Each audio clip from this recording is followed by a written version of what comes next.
Assalamualaikum warahmatullahi wabarakatuh. Alhamdulillah, assalatu wassalamu ala rasulillah, amma ba'du.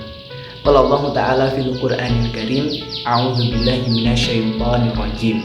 Syahrul Ramadhan alladzi unzila fihil Qur'anu hudan linnasi wa bayyinati minal huda wal furqan. Shadaqallahul azim. Teman-teman yang semoga senantiasa dirahmati oleh Allah Subhanahu wa Ta'ala, tidak dipungkiri lagi bahwa dengan membaca Al-Quran kita akan mendapatkan berbagai keutamaan. Di antaranya, yang pertama, Rasulullah SAW bersabda, barang siapa yang membaca satu huruf di dalam kitab Allah, maka ia akan mendapatkan satu kebaikan.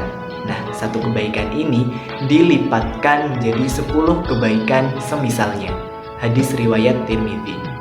Kemudian keutamaan yang kedua, yakni orang-orang mukmin yang rajin membaca Al-Quran diumpamakan oleh Rasulullah SAW seperti halnya buah utrujah. Buah utrujah ini memiliki aroma yang wangi serta rasa yang manis. Kemudian keutamaan yang ketiga adalah Al-Quran pada hari kiamat akan memberikan syafaat kepada para pembacanya. Rasulullah SAW bersabda, Iqra'ul Qur'ana fa innahu ya'ti yaumal qiyamati syafi'an li ashabihi. Yang artinya, bacalah Al-Quran karena ia akan datang pada hari kiamat untuk memberikan syafaat kepada para pembacanya. Hadis riwayat Muslim. Semoga kita semua termasuk ke dalam orang-orang yang mendapatkan syafaat dari Al-Quran. Amin ya rabbal alamin.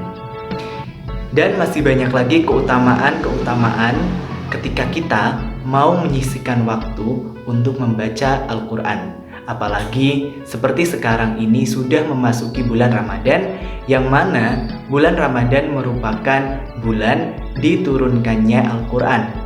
Hal itu tertulis dalam Quran surah Al-Baqarah ayat 185 yang sudah saya baca tadi di awal.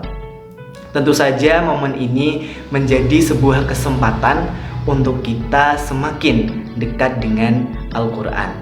Terlebih di tengah pandemi COVID-19 yang sampai saat ini masih mewabah di Indonesia dan memaksa kita untuk tetap di rumah aja. Dan akibatnya kita memiliki banyak sekali waktu luang yang bisa kita dapatkan, yang bisa kita manfaatkan untuk melakukan Quran Time. Nah, kira-kira bagaimana sih cara memaksimalkan Quran Time di kala kuarantin seperti sekarang ini? Yang pertama, target baca Al-Quran. Sebisa mungkin kita targetkan diri kita untuk menghatamkan Al-Quran minimal 1 kali dalam sebulan. Ya, syukur-syukur 2 kali atau bahkan 3 kali. Kemudian yang kedua adalah nambah hafalan Al-Quran dan dimurojaah setiap harinya.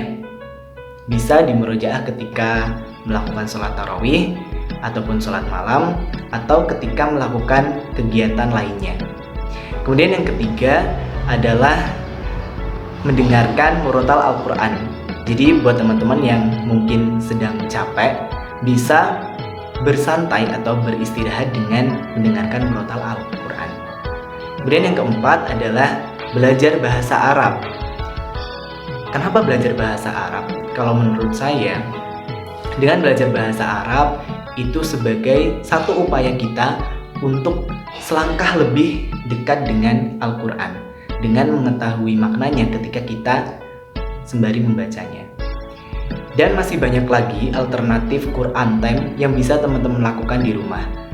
Nah, akan tetapi yang paling penting di sini adalah kita dapat menanamkan nilai-nilai Al-Quran di dalam kehidupan sehari-hari. Syekh Ibnu Utsaimin mengatakan bahwa ada 2 cara dalam membaca Al-Quran. Yang pertama adalah membaca lafziyah dan yang kedua adalah membaca hukmiyah. Membaca lafziyah ini yang lazim kita lakukan, seperti membaca mushaf Al-Quran, menghafalkan Al-Quran, dan sebagainya, yang istilahnya kita berinteraksi dengan lafaz-lafaz Al-Quran. Kemudian membaca hukmiyah ini adalah membenarkan berita-berita yang ada di dalam Al-Quran, serta kita menanamkan nilai-nilai Al-Quran di dalam kehidupan kita sehari-hari. Semoga kita bisa menjadi sahabat Al-Quran di dunia, serta Al-Quran memberikan syafaat kepada kita di akhirat kelak. Amin ya rabbal alamin. Sekian, jaga kesehatan dan tetap di rumah aja. Saya akhiri, wassalamualaikum warahmatullahi wabarakatuh.